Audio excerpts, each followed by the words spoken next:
Alhamdulillahi rabbil alamin wassalatu wassalamu ala rasulillahi wa ala alihi wa sahbihi ajmain.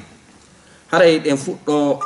ka deftere men nde fuddoto den hande baawo en yewtude muqaddima on, baawo en yewtude cernojo windudo deftere den on e ko honno deftere den de windira. Haray den fuddo e nde deftere wietende arba'ina an-nawawiyya wa non hirde ni en sifike ko woni Imam an-Nawawi ko on to be jeya ko no deftere den windira ini aslu mayre haray ko Ibnu Salah atti ko wieten ko innen hadisaji gono ton ko kanko windidi. Imam an-Nawawi ari beyditi ha Ibnu Salah Ibnu Rajab al-Hanbali ari beyditi nde inni de Jami' al-Ulum wal Hikam. Haray dum non en fe ino hande inshallah ka der deftere faala de jangude hadisa aranon. Haray non hadisa aranon ko innamal a'malu binniyat ka Allah ka Sayyidina Umar filli don ko Sayyidina Umar tum filli hadison innamal a'malu binniyat ko ayata hadison ka e defte sunna den fop ka sahabajo go filli o wado hadis bi mana ko Sayyidina Umar ibn al-Khattab tum filli o do hadis e der sahaba en fo kala ka hida hadisa on no filla harana Sayyidina Umar ibn al-Khattab andu hadisa on sella nde do yewtere ko yewtere de Sayyidina Abi Bakri tunnani hande kadi non de jabudirande sakiti e jungo mabbe ko noy innete. Hare non o hadisa arano do ko num jangata en fi mudum ko babul ikhlas. Al ikhlas ko labal bimana an-niyya wa ihdar an-niyya e kanyuma e ko wiete an-niyya ko. Hare do yen jangu hadison sifa den seeda ko hombe woni ko wiete ko Sayyidina Umar ibn al-Khattab. Sayyidina Umar ibn al-Khattab hare en jangino kasira ko hombe woni be en inni wondema no jeya e ka l'islam o nyande fenyina hari l'islam suudete ko nyande be silmi l'islam fudda fenyinede eden andi hari juulowo ko suudo ko nyande nulado e enna wondema Sayyidina Umar ibn al-Khattab nyande be silmi ko den nyande be inni wondo biddo gorko wo yu ar nangam mi si tawi woni ko biddo gorko mi suudota ko mi juula. Sayyidina Umar ibn al-Khattab radiyallahu anhu hilo illa wondema kanyum kadi ano duma jeya nyande kanyum kadi Sayyidina Umar ibn al-Khattab falano ferude nyande Sayyidina fop suudi kanyum kadi feri yehi ko iwi Makka yehi Madina fewndo suudeteno sabu hiden andi wondema ɓay nulaɗo sallllahu alaihi wa sallam yamiri ferugol woɓɓe ko jemma yaltiri woɓɓe suuɗo yalta kono Sayyidina Umar ibn al-Khattab no jeya e sahabaɓe ɓe suuɗaki ɓen yehi ɓe suuɗaki ɓen feri ɓe fillani ɓen o hadisa ɗo ko ɗum wonɗen e sifade ko fiyen andu Sayyidina Abi Bakr Umar ibn al-Khattab sifani ɓen o hadis ɗo innamal a'malu binniyat ko homɓe woni ɓe nyande kamɓe ɓe ferayno ɓe iwka suudu maɓɓe ɓe seeni ka suudu Kaaba ɓe ruɗɗi darɗe ɗiɗi ɓe inni kadi heɓe fokkiti Madina wonɗo ɓiɗɗo gorko o jokkuɓe kala faalaɗo yo ɓiɓɓe mum wonu alyatima yo iwtir ɓaw maɓɓe sakoɓe. Sayyidina Umar ibn al-Khattab hino jeeya kadi koɓe maaki on ɓe maaki kañum kadi kala faalaɗo yo ɓeygu mum heyno yowtir ɓaw maɓɓe kañum kadi kono e hoorele hari heferɓe ko hoɓɓen fof hefreɓe ko hoɓɓen fof noka suudu Kaaba ɗon kono hay goto suusali iwtirde ɓawa jaka en andi on ɗum kamɓe fewno ɓe silmi ɓe suuɗaki ɓe juuɗi ñande kadi ɓe sentono Madina ɓe suuɗaki hino jeeya kañum kadi e ko wiyete Sayyidina Umar ibn al-Khattab nokkeli buy sahabaɓe ɓen nulaɗo si hunde waɗi nulaɗo noddi sahabaɓe ɓen inni ko honno gerdirten ha sahabaɓe ɓen jonni pehe ko hasi kon kadi al-Qur'an on ara inna ɗette feere Sayyidina Umar nde heɓuɗen kañum kadi ka nulaɗo waɗi hunde al-Qur'an on ari inni fi yeeso waɗu ko Umar haqqille ɗe Umar jonni ɗen al-Qur'an on ari honnum e nokkeli buy gongini haqqille Sayyidina Umar ɗe mi mana Sayyidina Umar ko himɓe joginoɓe ko wiyeten kon inne haqqillaji woɗɗuɗi. Hara Sayyidina Umar ibn al-Khattab non ɓe laamike ɓaawo feƴƴinde nulaɗo feƴƴina kañum kadi Sayyidina Abi Bakrin ɓe laamike duuɓi 10 julɓe ɓen duuɓi 10 ɓe laami ko wiyete on julɓe ɓen ɗo noon enen inni ɓay nulaɗo feƴƴini ko lontiɓe ko Sayyidina Abi Bakr feƴƴi seydina abi bacry lontiɓe seydina omar. seydina omar kañum ko duuɓi sappo ko wiyeten ko inne lonti no jeeya kañum kadi hiɓe jeeya e sahabaɓe hasimbina ɓen kaɓe laamino ɓe hasimbina no jeeya e hasimbinɗo ɓe wiyeteɗo abu lu'lu al majusi majusiyankejo no inne abu lu'lu kon ɗon hasimbini seydina omar radiallahu anhu.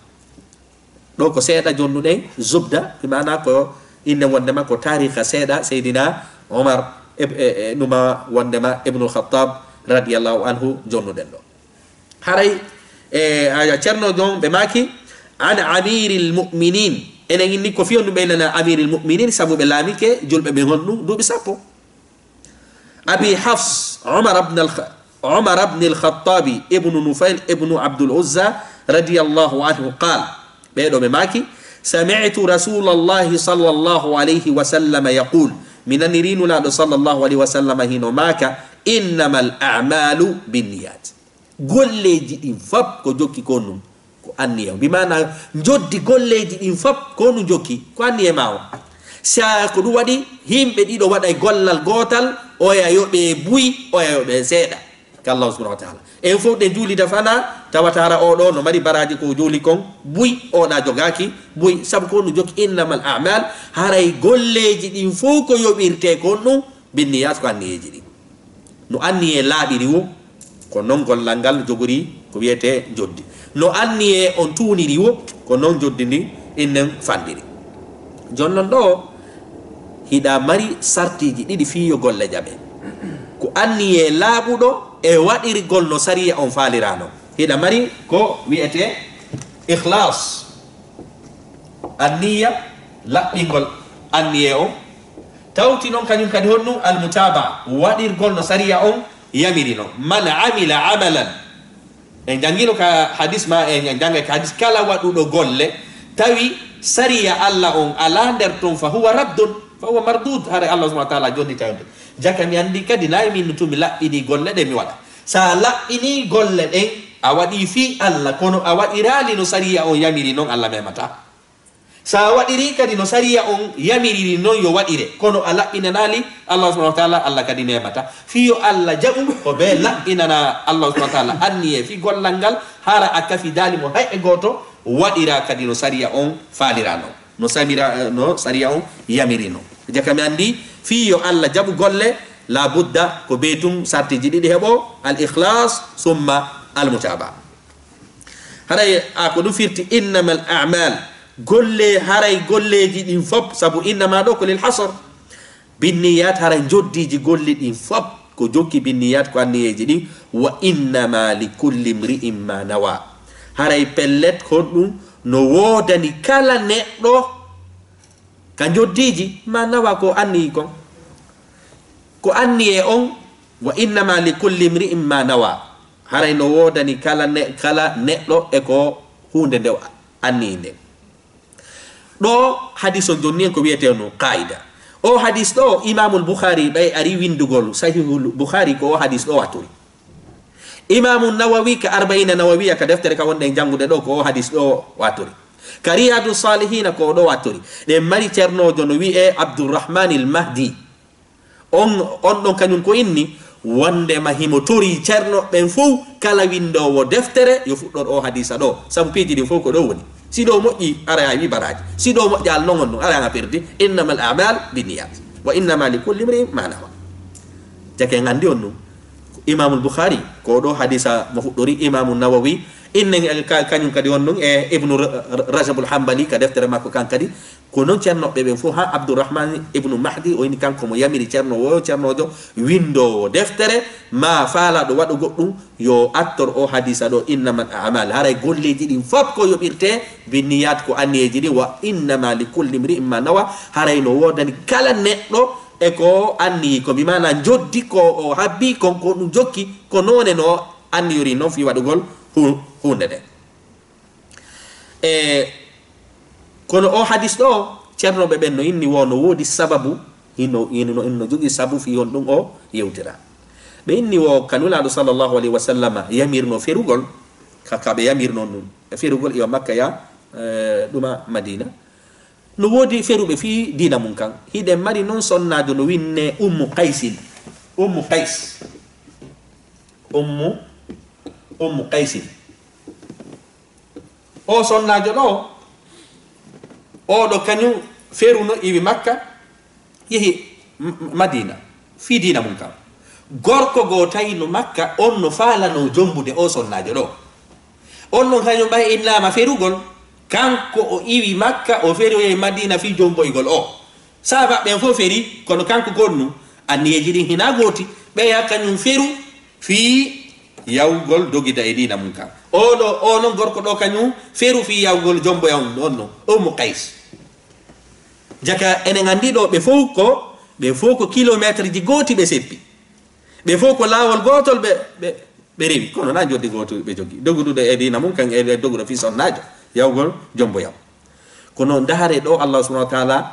e nulaɗo sallah ka makuji nulaɗo hikma wonɗo nder ton hadisa on ari yeeti en sonnajo on no inde sonnajo on kono yeetake en inde gorko on inde tu rajulun ko ɗum waɗi an a ɗaɓɓitataka nder defte ha hi'a inde gorko ferunoɗo on fi o sonnajo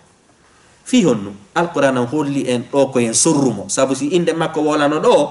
hande kadi hiiɗo mo wonina en fof feri fi allah an ferirɗa fi ɗum ɗa fi ha sonnajo ko ɗum waɗi sariya on ari mutini inde makko nde deftere hay wotere anda on no gorko on ko onno mo innete fi sorrugol on sahabajo ferirɗo fi jombugol jakayne handi ɗo kañum kadi en hadis on ekkintini en ɗo wondema fi ko wiyete sorrugol e yiiɗo ummu qaysin kono yiyalɗo inde gorko on saabu ɗon ko rajulun inna gorko goo feri en anda ko mo fi sorrugol mo e ɗuma joni noon ko wiyete ferugol ko ɗum woni ferugol ka sariya men ferugol ko iwgol ka inne wondema ko laabi tati fera e jamanu nulaɗo sallllahu alayhi wa sallam sabu hadis on inni innama al amalu binniyat wa innama likulli mri'in ma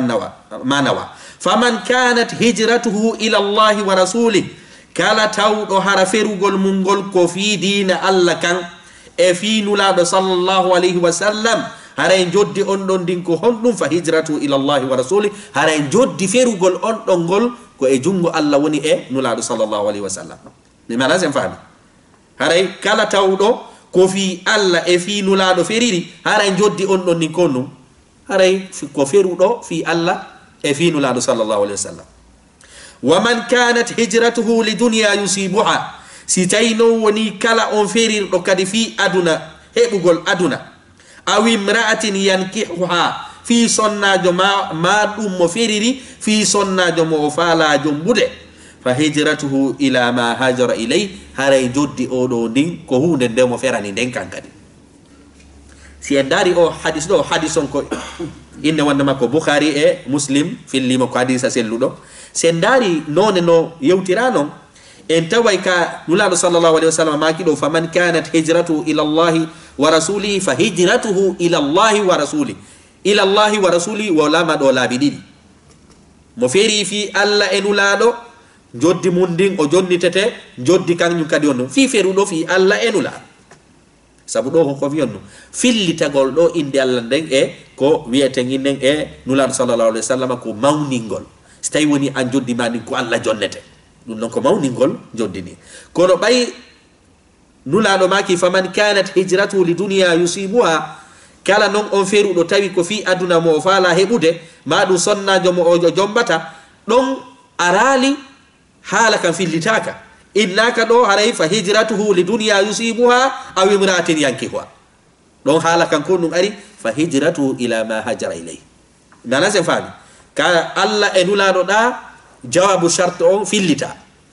ille noon ka fi gurdan ɗan ɗo ille fi aduna kañum e ɗuma sonnajo on ɗon ɗum ɗon fillitaka ko yeetagol en ɗum ɗa no teddi ɗum ɗa no mawni ɗum ɗa no hoyi ɗum ɗa no ko hunde hoyde bimana doguɗo fi aduna ma fi doguɗo fi sonnajo tum on o dogi e hunde on hoyde saabu ko fi aduna jake gandi ɗo fillitagol ngol ɗa ko fi mawningol joddini ɗa noon fillitagol ngol haɗi fillite ko fi hoynugol ko ille wondema ko ako ɗuma ako jantako joni noon ferugol en inni e jamanu nulaɗo sallllahu alayhi wa sallam ko laabi tati fera julɓe ɓe feri makka ɓe yehi habasha enen e jangino ɗon kasira ɓe iwi makka ɓe seeni Éthiopie ka aranurum ino jeeya e ɗum ɗon e seydina Jaafar e seydina Ousmane ibnu Affan sabu fi on no sabu hari lanɗo annasarankejo moƴƴuɗo no ton on leere ɗon hari julɓe ɓen ɗuuɗali inne nulaɗo yamiri ɓe yoɓe yawɓe feroya enen e jangino ɗum ɗon laaɓi ɗiɗaɓum ɗum ko fera e nulaɗo sallllahu alih w sallam kaka ɓe maaki ɗon kadi haray yo julɓe ɓe ferutu kadi fay Éthiopie sabu enen en jangino wondema ko laaɓi ɗiɗi ɓe feri ko wiyeten kon Éthiopie ɓe feri ka aranuru ɓe woni ton ha inne ñande go nulaɗo harno jangude suratul najmi ha ka sujudere nden woni ɗon ɓe sujjitu heferɓe ɓen sujji ɓe yeeta haray makka fo silmi ɓe arti tayna gonga nulaɗo maki kadi ɓaɓe fuɗɗi keɓe lettude yahite kadi fay mi mana ɓe yeehi ko wiyete on ɗum habasha laabi ɗiɗi on tuma noon julɓe ɓen kadi feri makka seni madina joni noon nulaɗo sallllahu alayhi wa sallam hiɓe maki hadisa haray ɓaawo ferede makka ngol haray ferugol ala ko inneten on hadisa ɗon ko fandi haray ferugol ala hakkude makka e madina kono ferugol ngol no heddi ha ila yawmi din ha ñande dangal sa woni e ndi leydi ɗo tawi allah rewetake ɗon koya feru e ndi leydi ɗo yaha ka allah rewete joni no ferugol ngol kadi no mari noniji wonde ko nokkure nden ferata wonde ko golle ɗen ferata wona nokkure nden hari lan yara hari lan wujja hari lan waɗa koko boni ɗo mi fera ɗum tigiri ɗon na sare nde mi feri ɗon ko golle ɗe mi feri ɗum ɗon fof no natori on ɗum e ferugol hina ferugol ngol sifaki tum haray koya iwe ndi leydi ɗo yaha e ndiya leydi ɗo si tawi woni ɗa feewi ka wonɗa ɗon fewaka koya iwu ka fewaka ɗo yaha ka fewndi kono si tawi noon woni komin boni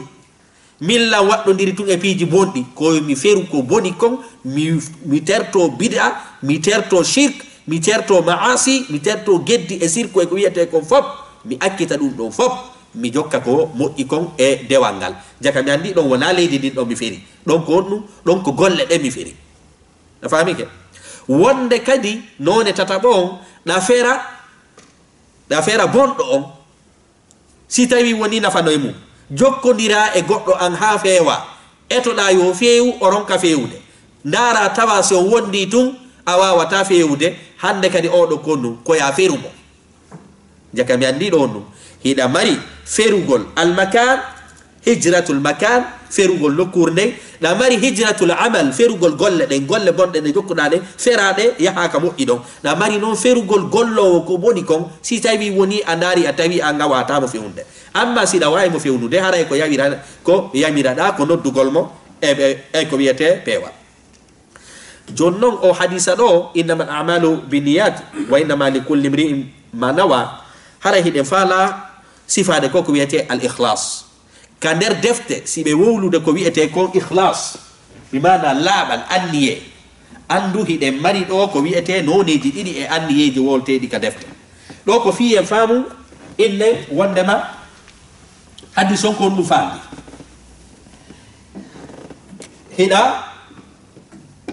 hiɗa mari ɗo anniye o oɗo anniye no mari geɓe hiɗa mari anniye mo janguɓe figuɓe wowlata fi muɗum hiɗa mari noon anniye mo tawata ko yimɓe tawhid ɓen wowlata fi muɗum yimɓe finde ɓen innen ɗo ahlu tawhid maɗum innen ulama i tawhid adden ɗo ulama a tawhid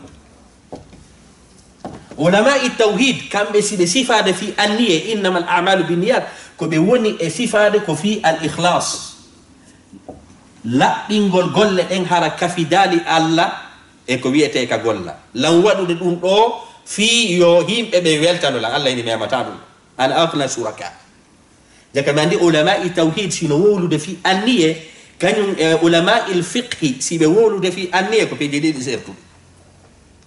manasen faam haray anniye on si ɓe yewtude saabu ɗo ko innama al amalu biniyat enen faala lancutude ma innen sharhugol ko woni anniya ulama i tawhid maɗum inne ulama al akhlaq jannayɓe fi nediji ɓen nediji ɓen ɗon kañum kadi si ɓe innima ya laɓɓin anniye ma on ko ɗum ɓe faandi ko ya laɗɗi gollal ngal hara akka fidalingal e Allah subhanahu wa ta'ala fami ga ɗo haray janguɓe tawhidi ɓen e janguɓe fineediji ɓen si ɓe wowli fi anniye ko ɗum hanɗa famude ko laɓɓingol golle ɗen hara akka fidaliɗe e Allah subhanahu wa ta'ala hiɗen mari noon ceernoɓe goo ulama il fiqh ulama al fiqh janguɓe figuɓen anana ɓe nawno siɗa tamade e anniyo siɗa juulude e anniyo siɗa salligade e anniyo on anniye mo ɓe woni e wowlude ɗon e ɓeɗo mo woni e wowlude on wona gol few ɓeɗo kañum ko honɗum yetoto en ko woni anniya hiɗen mari ennen ɗo al amal hiɗa marɗo golleji ɗin ɗo hande kadi en faala yewtude ulama il fiqhi ceernoɓe janguɓe gandal wiyetengal fiqhu ngal ɗettata ennen ka arrisala ka akhdari ka muqaddima sifa ɗen defte fo fiqhu woni ko maliki woni ko shafii woni ko hanafi woni ko hanbali woni ko fiqhu sunna siɓe innima anniya ɗe windude ko ɗum hanɗa famude mi sikke enen en faami ɓeɗo kañum ko ɗum faandi ulama tawhid wal akhlaq wal aqida siɓe innima ɗum ɗon koɓe faandi huwa al ikhlas fi l amal ɓeɗo noon kañum si innima innen anniya kamɓe ko honɗum ɓe inni golle fof golle enen inni no hatto jinon ɗum e anniya joni noon ɗen faala firtude on niya mo ulama il fiqhi yewtata on fi muɗum golle fof golle ɓe inni yaltata e nder piiji tan ina mari ɗo enne adden ɗo aɗa mari ɗo amal golle fof golle ko beeɗe wona amal ennen ɗo attark ina mari ɗo alfi'l gollal ennen ɗo al amal golle ɗen ko imma golle ɗe Allah inni ya terto ma golle ɗe Allah inni ya waɗu golle ɗe golle woɗɗe ɗen ka nder adna inde wonde maka dina men fof yaltata e nder geɓe ɗiɗi koko innaɗa ya terto e ko innaɗa ya waɗ juulugol ko ɗum ɓe innu ya waɗ Allah inni ya waɗ itto zakat ya waɗ fenande na ya waɗ mi ana sen faami fenande na ya waɗu inde ɗuma janfagol na ya waɗ joni noon oɗo ɗuma sende moƴƴa fi en faamu golle fof a golle yaltata e nder geɓe ɗiɗi imma wona al ibadat dewe ma ɗum wona al adat namuji golle fof golle ɗe sariya on ɗuma golle ɗe watta ɗen fof ko imma golle hara ko dewal ma golle hara ko on ɗum ko naamu joni noon ɗiɗo aadaji ɗin a yamiraka waɗugol anniye kala ko woni aada yamiraka on ɗum ɗumi waɗu anniya afa masalan jombere nde ɗen waɗa ko be waɗen enen ka leñol men haɓɓere goro sariya on waɗɗinalan ndelan soodoya haɓɓere goro ko be mi andi yo fiyo dewgal sirri sabu ɗum ko aada famike aadaji ɗin yowodira e anniye kono fiya heɓu baraji e nder muɗum ko be heɓa dewta anniye walagol ɗano jeyaka e ko Allah inni ya waɗuma ya terto no ko mubah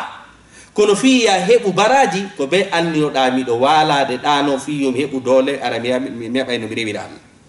kala ko wiyete aada andu ɗum tigiri haray hato gina e anniye kono noon sa dewti anniye moƴƴo e hoore aada on haray hiɗa mari baraji nana se fami am joni noon adat enen indi ɗo la yustaratu niya jaka mi andi indugol innamal a'malu binniyat golleji ɗin fof ko anniye hato jini oɗo natora nder sabu ɗo en faala wadde ko wiyete tahqiqul marad nana se fam joni noon arɗen ka dewe ɗo dewe ɗen kañum kadi en ni no senditi ɗiɗi ko dewe ɗe Allah subhanahu wa ta'ala yamirma ya waɗu inne fi'il maɗe o yamirma on ɗum ya terto tark mais nase fam dewe ɗen fof ɗe yaltata on ɗum koko Allah yamirma ya waɗu ma ko Allah yamirma ya terto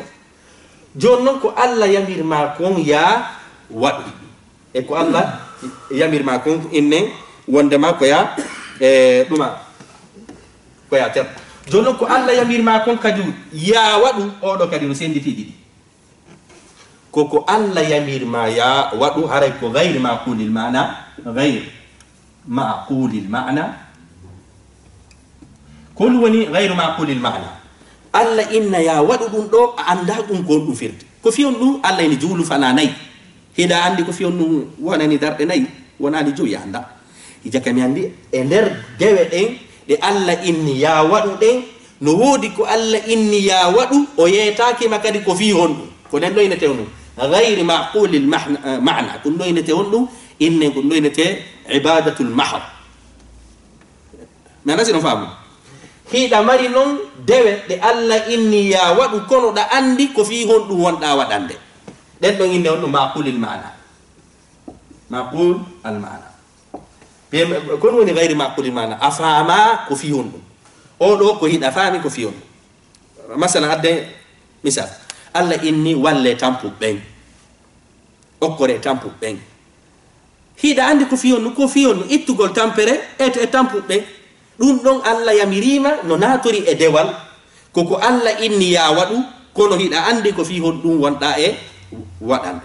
kono julugol fana darde nay subaka darde didi futuro darde tati alla inni ya wadu ya jul futuro darde tati kono anda ko fi hondu hadi futuro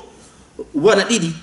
wana subaka woni wada tati jaka mi andi dewe den no senditi didi koko alla yamirma ya wadu e ko alla yamirma ya terto ko alla inni kon kadi ya wadu no senditi didi koko faamuda ko fi hondu wadanda e ko afaama ko fi hondu wadanda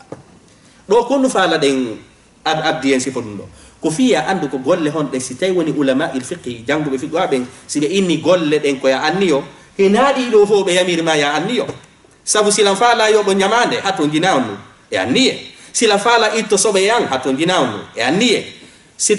jaka mi andi golleji gono wodi di hato jina yandi jonnon ko honno mi famirta innamal a'malu binniyat golleji din fo ko andi hato jini ko inneten dum don innamal a'malu binniyat siko be do siko ulama al akhlaq wa ulama al tauhid don golleji din fo ko yobirte da ko andi kono be do ulama inna wandama al fiqh sin inni innamal a'malu binniyat hara aada hato jinamu e anniya kono sa wadi anniye kede moddo kida mari baraji si tay woni ko deweden kida mari ko alla yamirma ya wadu e ko alla yamirma ya terto ko alla yamirma ko ya wadu haray odo di afama din ko fi hondu odo no atto jini yandi odo kanyum natto jini on yandi ko odo tida duma mari do anniya winden do ko afama li kon ko alla inni kon ya wadu tawi anda ko fi hondu kon do pet hatto jini on yandi ulama'i odo kanyum kadi hatto jina yanni odo ghayr inna ma qulil ma'ana hatto jina yanni mi anasen fa jonnon ko alla inni ko ya terto masalan terto zina terto nyamgol riba terto wujjugol terto wado zina din no fo hatto jina no endugol mi anni ke joni mi wujjata mi anni ke joni mi jattata din don hatto jina yanni mala nyawli sabu sila nyawli yobi tugol nyamande ne dun non kono nyawla gongol kono ko ma kulil maana kono dun non kanyum kadi haton jina yanni yende la jonita nyamande joni duma jonnon inne odo haton jina yanni kala ko alla yamirma ya terto andu haton jina ya wadu anniye fi tertagol mana sen fa kala ko alla yamirma ya terto haton jinamu yani sabu konu adiyo en sifatun sabu wabbe no sikka baynula no maki innamal a'malu binniyat golleti din foko anniye kambe be sikka piji din foko be anniye la siko ko be do fami kon ko be anniye kono siko ulama il fiqi piji buyno wodi haton jina anniye ko haton jini anniye wo ko gollal gal dewal gal alla inniya wadu tawi anda ko fi hondu gal no haton jini kono kala ko alla yamirma ya terto haton jina e anniye ittugol e sobe haton jina anniye yobugol nyamande haton jina anniye nyamugol ko wiete jawle hembe ben ayna tami anniye ke nyamata jawle hembe ben dunno haton jina e anniye ko non inne wondama innete attar heboy den non ene inni kala ko alla yamirma ya terto haton jinamu yani heɓuɗen goto ka nder sariya men ko Allah yamiri en yen terto ka nder sariya men fop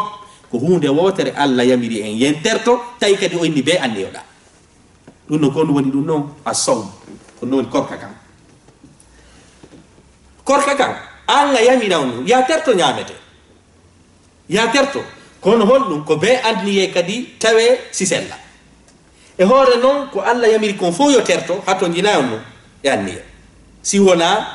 wona korka kan nde tawde korka kan ko hanuno ko ɗum ko wona yo hatto jini anniye kono oɗo yalti ka nder on to ka nder ñawore oɗo kañum tawi be anniye ɗumanno ko ɗum waɗi sariya o newni wondema haray sa anniyani ke suumaye tun ñande suumaye dari on anniye ɗon yonanima on ɗum suumaye on fof sabu fi on ɗum sabu ɗon ko on ko sariya fi tertagol mi ana sen faami haray ko korka tun Allah yamirma ya terto tawi no hatto jini e anniya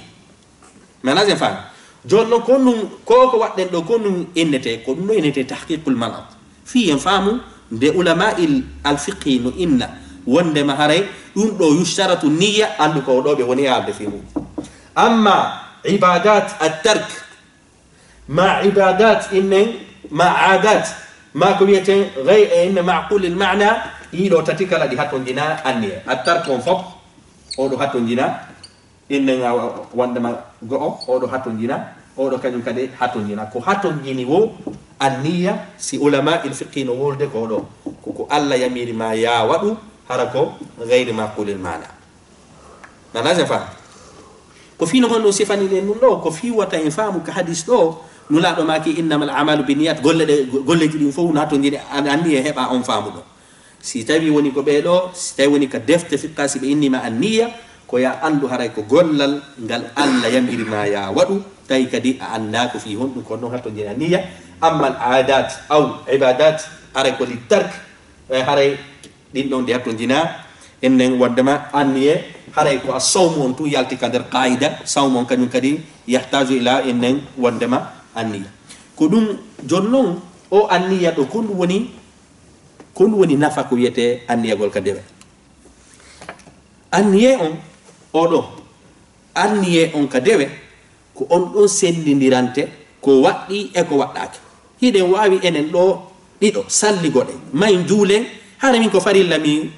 juuli an ara ko sunna ko on ɗum sertini ko anniyeji men ɗi hiɗen wawi arde bimbi sulbaka min mi juula subaka an juula goɗɗum go hara ko darɗe ɗiɗi ko a darike mi darike enen en jangi en waɗi noone goto kono jaka mi andi anniye ko aranta ko fi sendidirgol hakkude dewe ɗen ko waɗɗi e ko waɗɗaka no jeeya kañum kadi e anniye argol sendidirana hakkude aadaji ɗin e dewe ɗen bayna al adat wal ibadat sendidirani ɗum noon kañum kadi bi mana no woodi kañum kadi e anniye on kañum kadi wonde ara e fi sendidirangol hakkude julɗo e kefeero min mi ara mi juula mi sujja fewno mi sujjata inne mi sujji wondema hara ko Allah subhanahu wa ta'ala mi sujjini ɗuma a mi sujjani goɗɗo ara sujjana sanamuɗo min fof ko hunde wotere men waɗi min fof min sujji kono oɗa woni kefeero oɗa woni ko wiyete julɗo jaka men andi anniye on kadi no ara fi sendidirgol hakkude al ibadat e hakkude al adat wal ibadat bimana no ara sendidirgol bayna al ibadat ba'daha li ba'd no ara sendidirgol kadi bayna al adat wa al ibadat